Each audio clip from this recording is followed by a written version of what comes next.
Okay. All right. Sorry, I'm in some weird view. All right, are you seeing my screen? Yes, Sorry. ma'am. Okay, perfect. All righty. So also, I really want this to be interactive. So please stop and ask questions. And also, not just questions, but I am also seeking kind of advice or tips or tricks too from you all that you've noticed or pitfalls you've commonly seen. So please interrupt. So briefly introducing myself and giving you my email. So if you need help with any of the things I am going to describe, please shoot me an email. But as Shreyla said, I'm our science communications manager. So I help with science communications. And my goal is to help science be communicated to any audience. So one of the things I do is read grants and manuscripts before they're submitted. And in regards to grants, I also help to put on grant study sections where experts in one of our partner institutions will read the grants and provide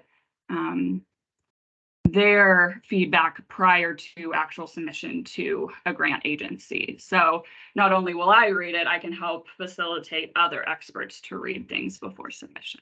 So that's my overall role. And today I want to talk about two major themes, and it's really just branding your science in a way that every time you talk about your science or give a presentation, it's like, oh, this is Nicole. Like, it makes sense. You have a sort of way of presenting that is familiar and accessible. And then how can you do that? Let's build some of those tools to make that accessibility easier. First, I'm going to talk about a rapid reaction panel, and then I'm going to talk about posters. So those are the two tools I'm going to focus on today, because I think if you can do really number one effectively, everything else builds off of that. So a rapid reaction panel has already been introduced. It's really like an elevator talk. It's a short 2 to 5 minute general description of your research, sometimes up to 10, depending on timeframes, but really short manner of time to describe your science. And then they usually are very graphical, or they should be, I would argue, very graphical to be able to be effective.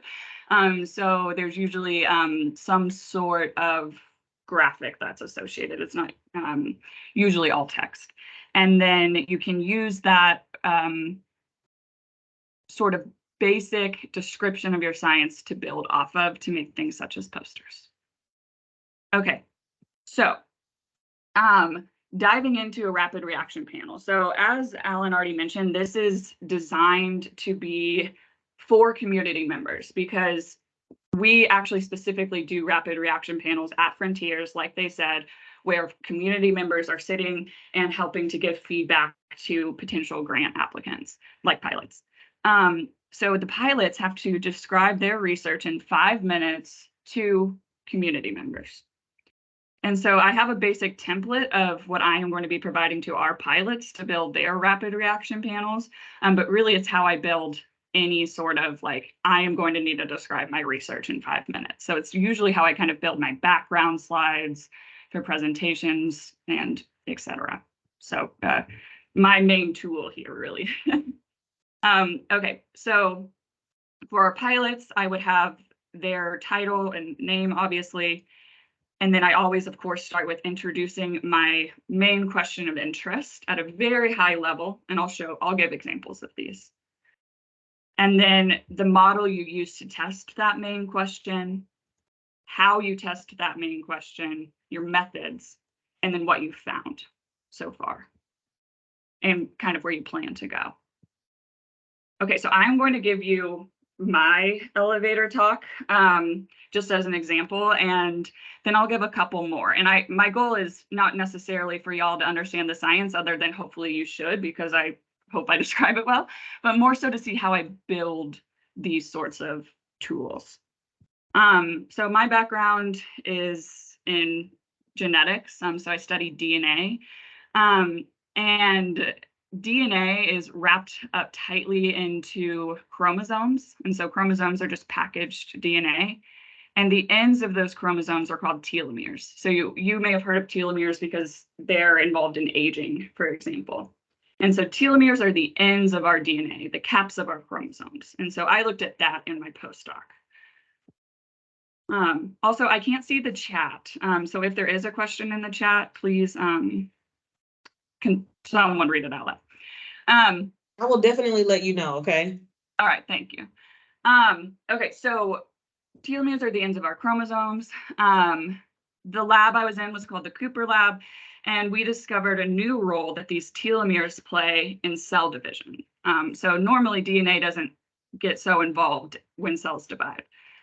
So I'll tell you about that in a second. Telomeres, as I said, are DNA, and I used model organisms. So I looked in a yeast, like literally like a yeast that's in beer and bread. And it's called fission yeast because the way it divides is it literally just fissions down the middle. So it's one cell that'll break in half and become two. So fission yeast. And so I looked at these yeast during that process of fission and then how the DNA kind of went along while those cells split in half. The way I did it is you can actually look at the yeast under the microscope. So here I have it drawn as a little rod with a circle of DNA in the middle. That's literally what they look like. It's a rod with a circle of DNA in the middle here. And when they split in half like this one and this one, you can see them split directly down the middle into these two new cells. So I would look at this process in the cells, and then I would sometimes mess it up. I would create a mutant in these cells and say, well, can I make it not go correctly and why? And then characterize like if the cells die or what happens when I mess up this process. And so far, a lot of the discoveries in fission yeast about telomeres, aging, cell division hold true when we look at them in humans. And so come and see me at whatever my poster number is. And then my poster looks very similar to what I just showed you. I have my graphical abstract, which is actually the graphical abstract I submitted to a journal that looks very much like the graphical abstract I had on my poster. So build it once, build your graphical abstract, build it once, build it right, and you'll use it for your slide, poster, and potentially manuscript submission with just minor tweaks. So I want you to build these sorts of tools really, really well, and then it can sort of build and save you time in the future. As I said, it's like a tool in a toolkit. And so again, my poster is a bit branded to look like things that I have submitted before. And I tried to describe this in such a way that it was question, organism, methods, conclusion. I also have some general like tips and tricks, like very specific things if anyone has questions. For example, something you might notice is I have a lot of black on my slides, and that's because I have a lot of microscopy. So if you're a scientist that looks at cells under the scope a lot or something, then typically those show up on black better than on white. And I always do things in black and white because that's colorblind friendly versus this one here where it's a merge of red and yellow. Someone who's colorblind wouldn't be able to see the difference there, but they would here. So adding things like a black and white contrast makes things colorblind friendly, but also you can see it pop more. So there's literal specific tips and tricks I have, but for this purpose of this presentation, I'm just trying to give a general overview. Okay, so that was my branding. That was my elevator talk in a couple minutes, and then I introduced you to a poster. So elevator talks are typically ahead of posters. They'll say, hey, you have 2 minutes to describe your poster, or are used at things like a rapid reaction panel. But being able to describe your research in like 5 minutes is super hard. And so I think mastering that is where you can build. And so I always start with that, with the graphical abstract on an elevator talk, build a poster, and then hopefully use it for things like manuscript submissions. I'm just going to give you a couple more examples to show how that model that I just gave you can be adapted. So I'm just going to go through them quickly, and then we can kind of talk more about advice and pitfalls. So here's just another example. It's going to be another model organism example, so a bit more basic, but I'll show a clinical one too. So this research is based off of the research of Jeff Apoco at University of Kansas Medical Center. And he works in mouse and looks at how Tylenol can cause cell death. So here's a healthy cell, and when there's too much Tylenol, the cells literally die, and this can lead to liver injury and failure. And so they treat cells with Tylenol plus some other drug that might help that cell death, or not at all, and compare. And then do things again like microscopy, looking at the cells under the scope to say, these ones look different than these ones, depending on what drug they're treated with, and then they analyze them. And they have found a drug that actually helps alleviate this toxicity and this cell death that Tylenol causes. So it's helping to survive Tylenol drug overdose.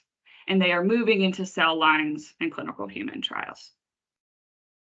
And go see his poster number 12, which again has this graphical abstract that I helped him make, which he will submit to his manuscript as his main summary figure of his paper with some adaptations. But then it's also the background of his poster, and it looks very similar to his elevator talk, other than this has a lot more detail because it's aimed at scientific publication.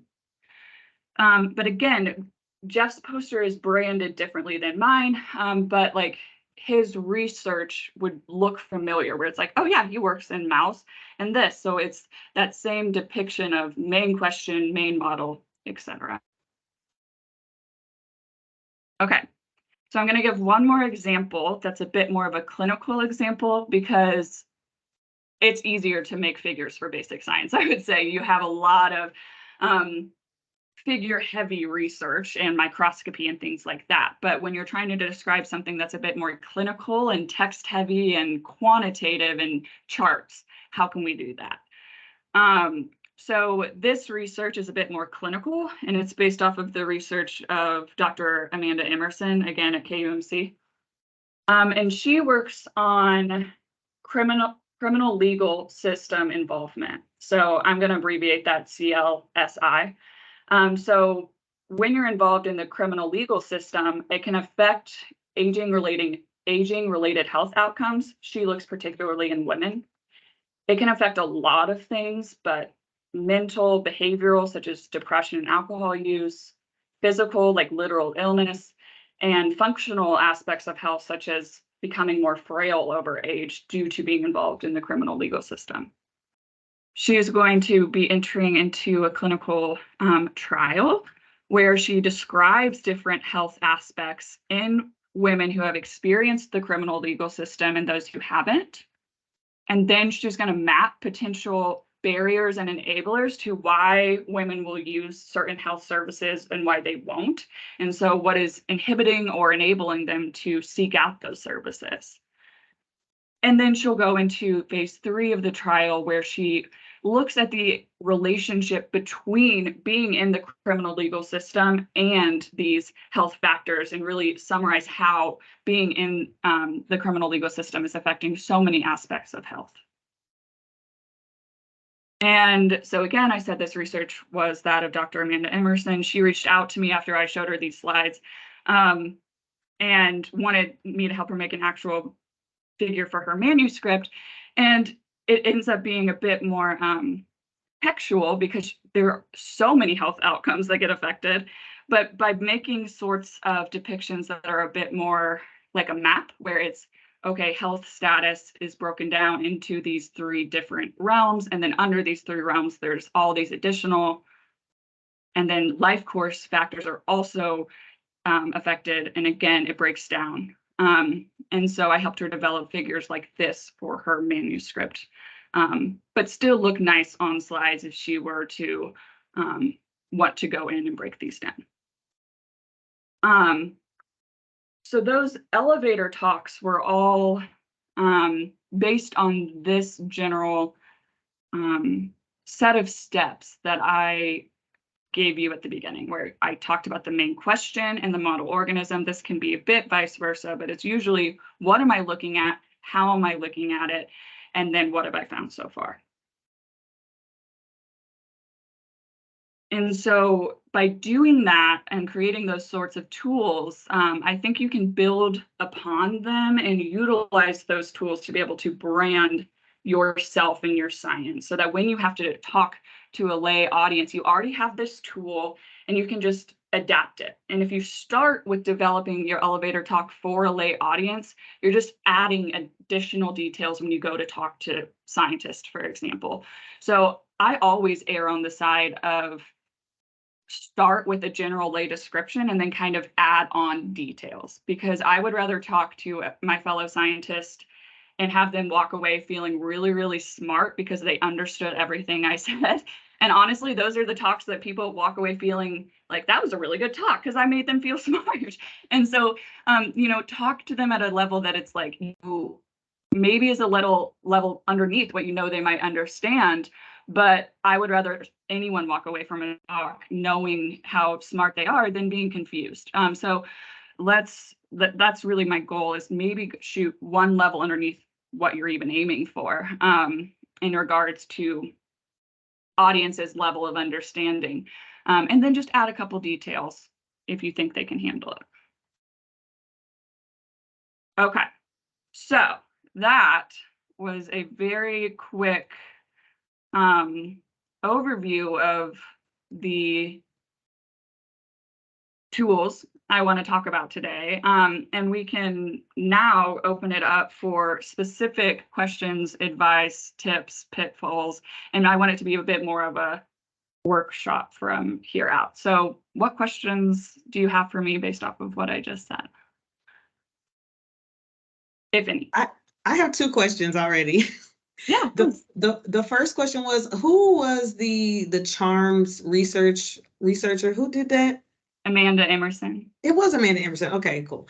And then my second question is, let's say I don't have a you, like I don't have a Nicole, and I'm at a conference and I run into someone who I feel like, oh, they could really level up their scientific communication. What would you say is the best way to get them to increase the efficacy of their communication?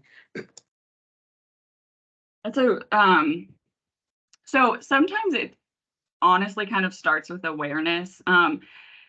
A lot of times people might just not understand how they're not being effective. And it might just be that every time you tend to give a talk, you're not getting very many questions. And so it's like, maybe people understand it so well, they're not asking questions, but it's likely that you lost people along the way. And so like, I hope that people start to be like, I'm not really getting questions. How can I better communicate? And have that sort of awareness that they need the practice, because I think that's step one, is just recognizing that, like, oh shoot, this might not be very effective.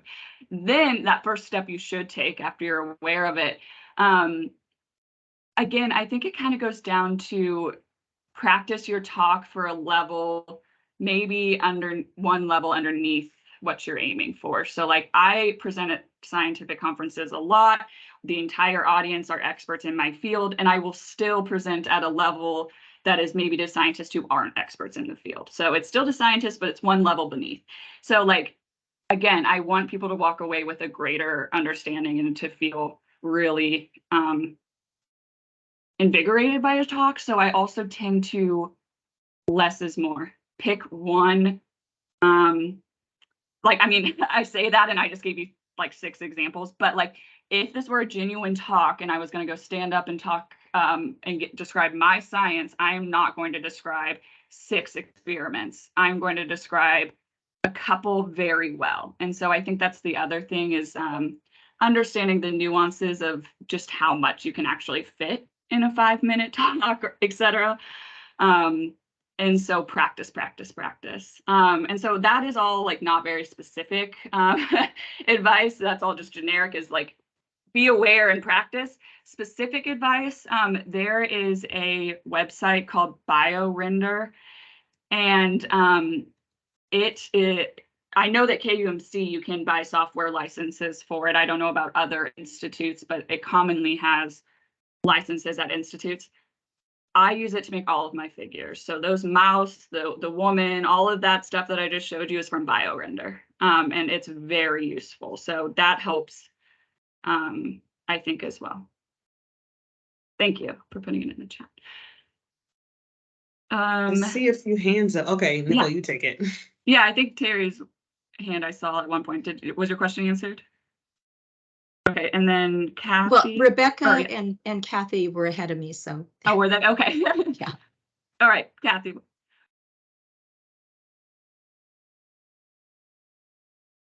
Sorry, I think Rebecca was first, so. Oh, sure, sorry. It's hard for me to see the reactions. We're such a thoughtful group, such a considerate group. That is. Rebecca, question. Thank you all. And Nicole, thank you for sharing this information.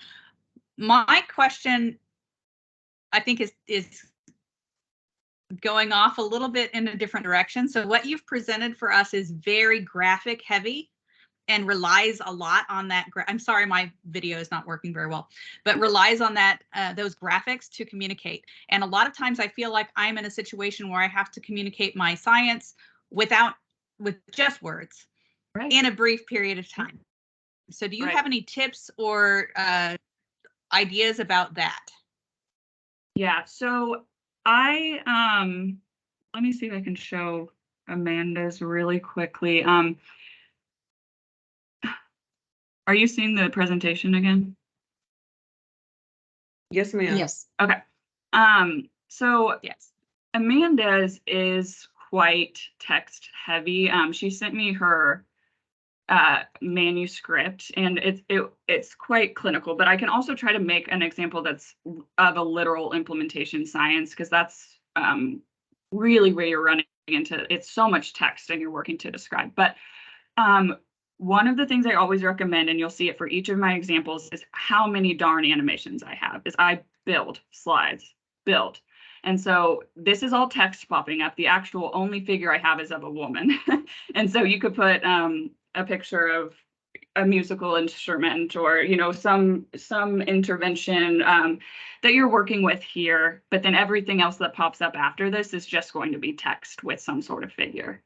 So I just put one figure representation of her work, which is a woman, but the rest is going to be text. And so that's something I would recommend, where it's like, pick one sort of graphical thing, and then everything else that pops up is text with some sort of, like, you could add an icon. Like, this is just compare this to this with a little comparison icon. Barriers versus enablers with a little barrier icon. So this is all really just text, but because I had it pop up staggered and with like, really that is a text heavy figure. It's just staggered as I have it pop up, and then I tried to add a little icons here and there, and then I changed the colors of the font. So for really clinical, like, trial sort of things like Amanda's work, try to just pick icons and maybe one little graphic, and I can help you try to pick what that graphic is. But I think you work on musical instruments if it was, but you know, it's your intervention, pick one graphic and then build text on it really slowly. Did that help? Yeah, thank you. I was actually thinking about when you're sort of face to face with somebody, you don't have any graphics. But this was helpful as well. Yeah, that's a whole different, yes, interaction. And like, those happen a lot, you know, at scientific conferences. You interact with a colleague and just want to talk more. But on the street with a politician, like, I have helped, you know, people who wanted to go chat with Congress about something. So it was like, it's really hard, yeah, when you don't have any sort of depiction. And the only thing I can advise there is slow and try to do analogies. So for a lot of my science, I spent a lot of time developing lay-friendly analogies. So I worked on, in my PhD, these DNA elements that are really nasty and they don't do anything good. And all they really do is create this like poison protein. And like that is a little bit hard to understand. And so I describe it a lot like society. There's a collection of people and there's good people who are contributing to society, like us and medical workers and farmers. And then, you know, there are some people who take from society without necessarily giving back, like a robber. Well, that gene is the same. Like most of the genes are good and they're doing really good things for the body and they're benefiting. But then there's just some of these pieces of DNA that are really yucky and bad and don't do anything good and just steal. So I study the robbers. And so that analogy described DNA as a society and genes as people, but I try to think of those sorts of analogies in my back pocket, again, as a tool in my toolkit to have if I don't have a graphical element with me. And can I also interject, you know, there's value in, once you create a graphic, to have it on your phone too, so that you can build off of, you just have it on your phone. You can say like, you know what, let me explain it to you. If it literally is the ride from the first floor to the third floor of a building, you have it saved, you pull it out and say like, well, this is actually a great depiction of what I do, blah, blah, blah. So then you have that 5 minutes as well as a visual to accompany it. Yeah, Shirley, that's such a good point. Like I hadn't thought of that and I need to write it down because that's so true. Like you often have your phone with you. So yeah, just if you can pop it out. Yeah. And that's kind of why I like to build these elevator talks as one slide. You might see that I have it all built, but then that final product is actually an 8x12 sheet of paper. I make all my slides like printer friendly. So I kind of make things almost like programs. And so you have that one literal sheet that's built that you can also like print out and have as like a little handout. So I try to make my elevator talks be printable for an 8x11 piece of paper.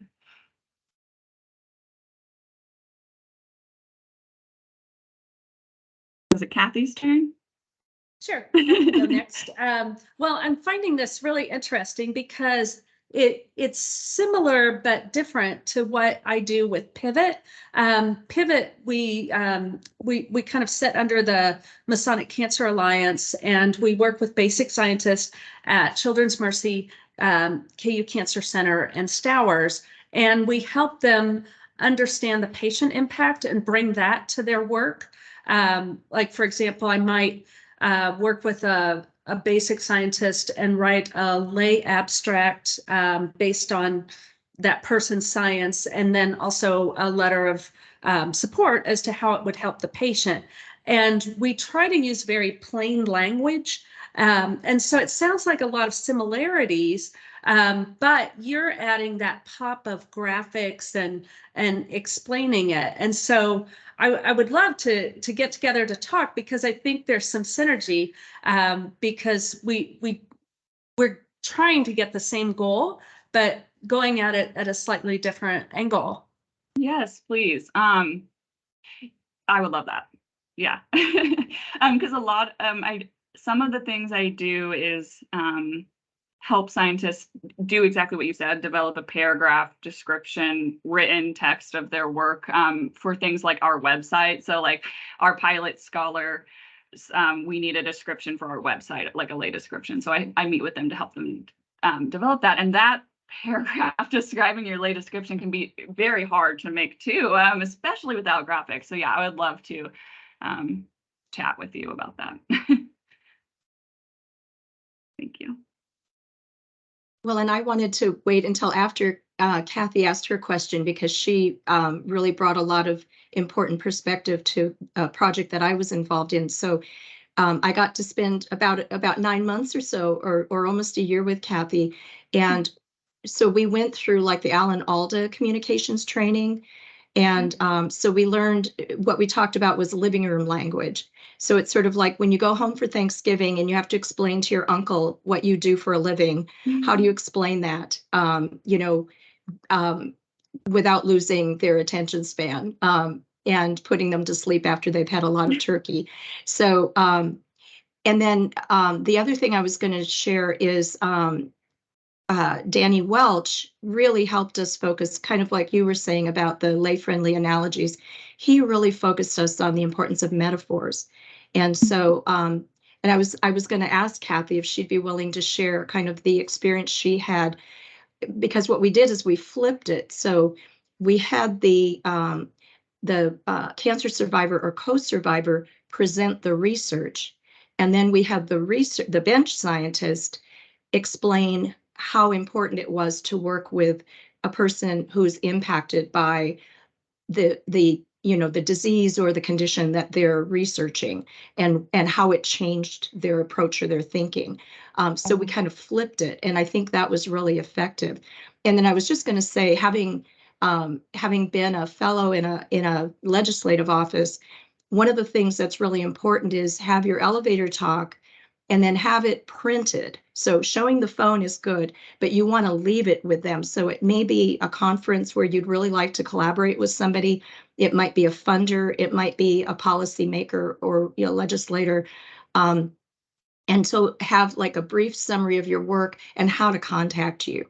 And kind of the things that you're interested in, because that's a takeaway that you can, it's sort of like a warm handoff version of, the next step.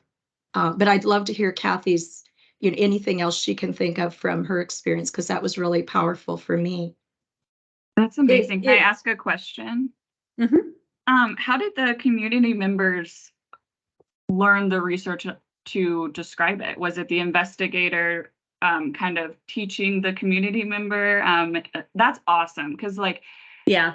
the hardest, I think that you really realize where you fail in communication when you try to teach, when you go to teach someone something. So forcing or asking investigators to teach, asking investigators to teach their research to a level of having someone else describe it back. That's amazing. Yeah, I want to hear more about that. Well, and actually, it was very rewarding for me, because the researcher later was saying that he changed the direction of his research. Wow. Based on my input, because we were talking about this and I said, wow, this could be perhaps an early indicator of colon cancer. And it seems very obvious to me from a patient perspective, but he was surprised and he said, I never thought of that. And so we were able to actually work together. It started when he was explaining the research. He had like a deck of 30 plus slides to explain this. And I was just like, oh my gosh, we need to neaten this up, make it much more direct and impactful for a patient perspective.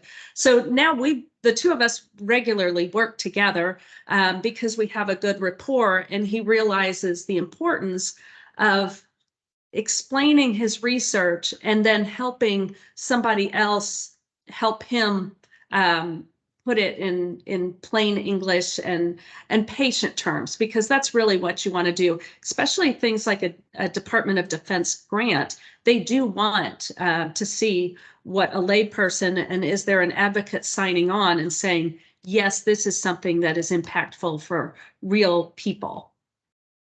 And what's really important about what Kathy is talking about is, so in practice, when we do interprofessional team-based skill building, we talk about the importance of the person who's the center of care, or the family, or the community. And we have this phrase, nothing about us without us. Well, that should apply equally to research.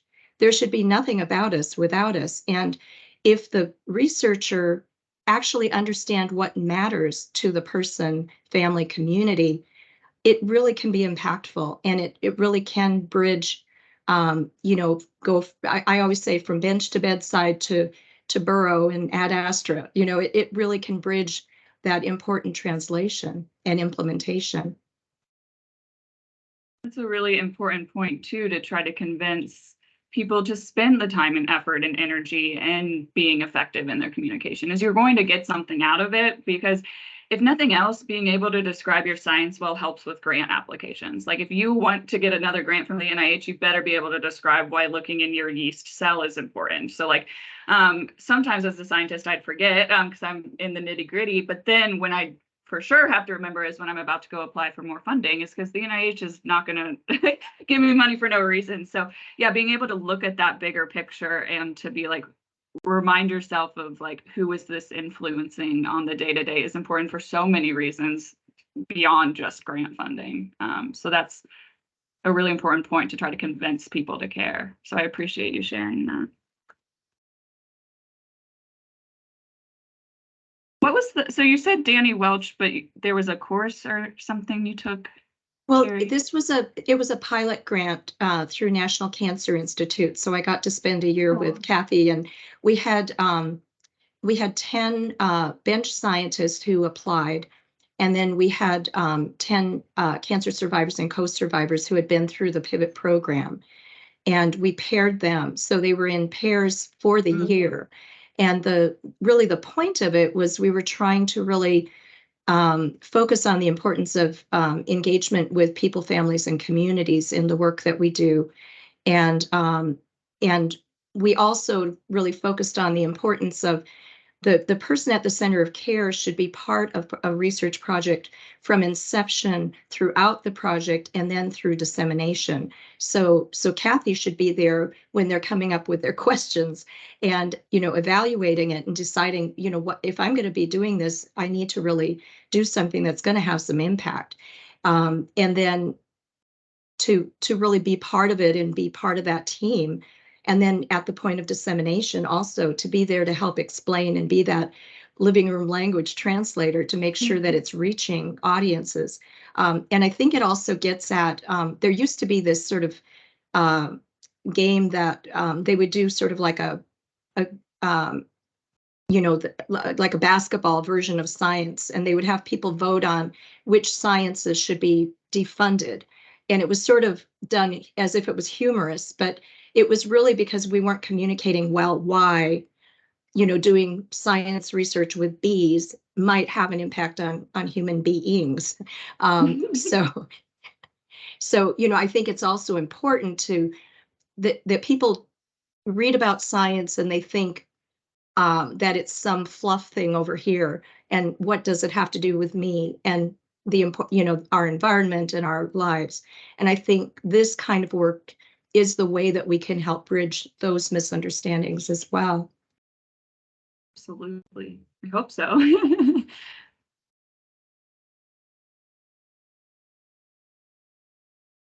Any other questions for me or comments?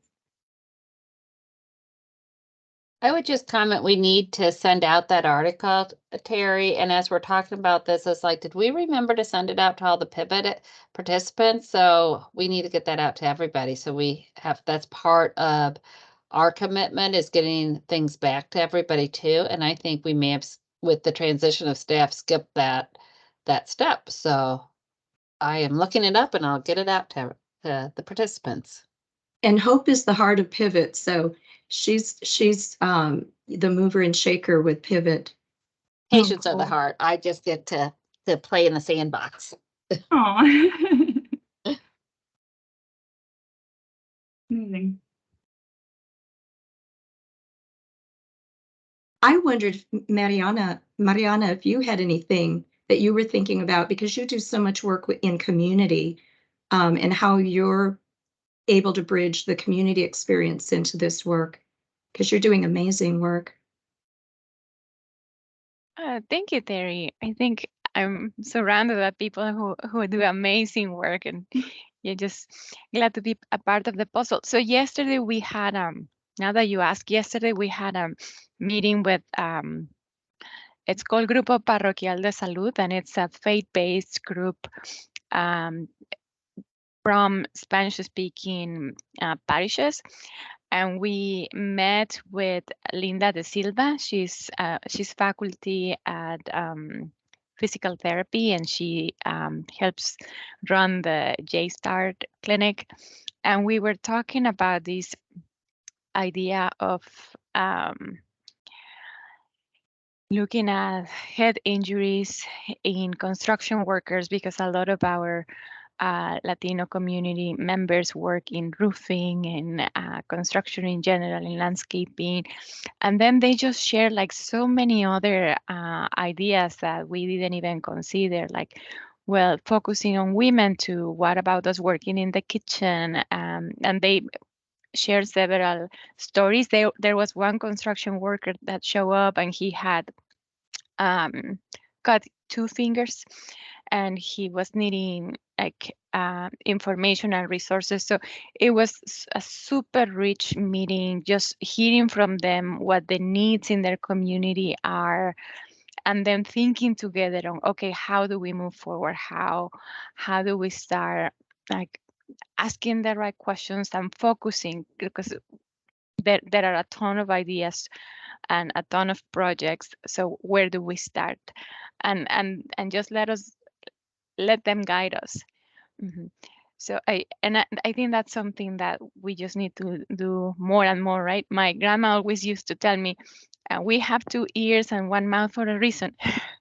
You have to listen. You have to listen twice as much as you speak.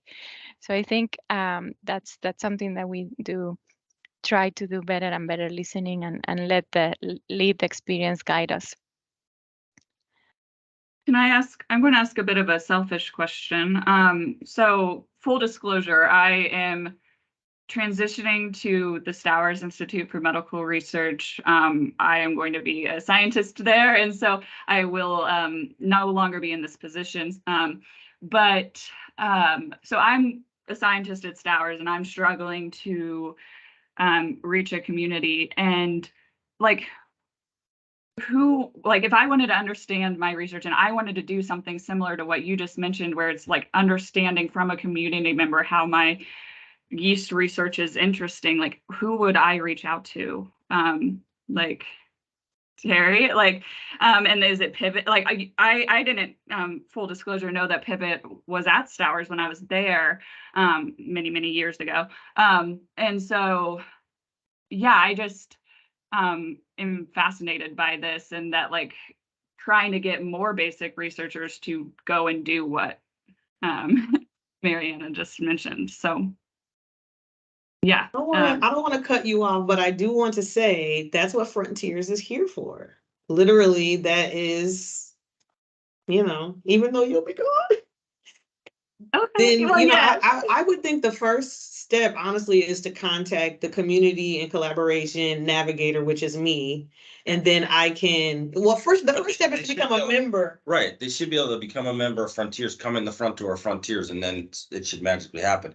And then we'll use all you wonderful people, right? Yes. Because if somebody's never heard of Mariana and Juntos, then like or if they've never heard of Hope and the Masonic Cancer Alliance, it's like that's the scaffolding we hope works. But we want to add value for all of you guys too, right? So we're always thinking about how can all this stuff be reciprocal? And maybe you can convince all your new Stowers colleagues. Well, that's what I mean, is I'm genuinely asking for the, because I want to be taking so much of what Al and I were mentioning before y'all joined, just that connection between Stowers and Frontiers and how we can grow that a bit more, to have that understanding of, because the basic researchers, myself included, would benefit so much from that understanding of what comes next. And I've learned so much in my time at Frontiers. So I want to bring that back to other basic researchers to be like, okay, we need to be thinking more about the next step. And so you'll be hearing more from me and hopefully fellow Stowers colleagues in the future for some help. And you'll be hearing from me too. I think it is advantageous for us to use this connection that we already have, and then just let the branches do what the branches do organically, Yeah. But I definitely will, be asking for a push. And I'm going to talk to you offline too about something that Kelly and I were talking about, but Okay. yeah. Cool. Well, in the interest of time, if you have any other questions, you can either use this Teams chat, which will exist even when this meeting ends, or you can email Nicole directly. You can email me. I can forward it to Nicole, whatever the case is. I really appreciate you coming on, Dr. Nuckolls. I appreciate your time and your training and your willingness to just give us the information with no holds barred. I appreciate it. One thing that I do want to mention to everyone while it is on my mind. So welcome to all the new people. Thank you so much for joining the MARG group. We are so excited to have you here. We're always interested in collaborating. If you have a training idea or something you want to do, if you have a presentation you'd like to give to this group, please do not hesitate to let me know. I'm really looking for more training sessions for this year. So if there's something that either you or a colleague is lacking that you feel like, I would love to have an expert in this field come and talk and give some training on this, please let me know. There are things that I'm like, oh, everybody knows that. I'm like, oh, wait a minute. No, they don't. Let's get a scientific communicator in here so that we can get down into the weeds of that. But I take all suggestions, I write them down, and I contact people directly. So please do that. And welcome again. And also for our new people, we have these things called meet and greets, which is like, I know what a meet and greet is, but we meet 4 times a year minimum, and we just come together and eat and have drinks and network. And we have placed our dates for this next grant year. I will invite everyone that's on our MARG list to our meet and greet dates, but they will be November 28th, February 19th. And you don't have to write them down because, again, I will be sending you an invitation. I wanted to wait until we had this meeting to send them out. But November 28th, February 19th, May 14th, and August 13th. And they will be from 5:30 to 6 or something, 5 to 6:30. I should know because I sent the calendar invitations out, but even if you cannot join for the whole time, we would love for you to pop in, say hello. I'm seeing people here that I've only seen their boxes before. I've only seen them here up. I don't know how tall they are in real life. I don't know if they have real bodies or if they're just like holograms, but I've met them in real life, so they're real. I would love to meet you all in real life as well. I think virtual gives us a tool that we can communicate without having to add time to our schedules, and I'm so grateful for it. However, there's nothing like human connection. And so we would like to foster that. And we will be inviting you all to some of those. Please come and extend the invitation to your colleagues as well. Alan, is there anything that I'm forgetting or that? No. I don't know if anybody has any burning announcements they want to get out to this group with our last couple minutes or not. We don't always want to hog the stage. I do hog the stage No, in this it's good. meeting. And just know that this Teams channel, I know all of you are not KUMC email address or employees, but this, the chat stays throughout, even when this meeting ends, it'll still be here. So if there's something that was from a previous meeting, you're like, oh, I think I remember this, you can scroll up and see it, find it, all the things. And that's one of the reasons why we moved over to Teams, so that people would have access after the meeting ends. And I think it's 9:59, so I'm going to close this out so I can be conscious and respectful of your time. Thank you, everyone, and we will see you next month. Take care. Thank you. Bye. Bye, everybody. Thanks. Thank you.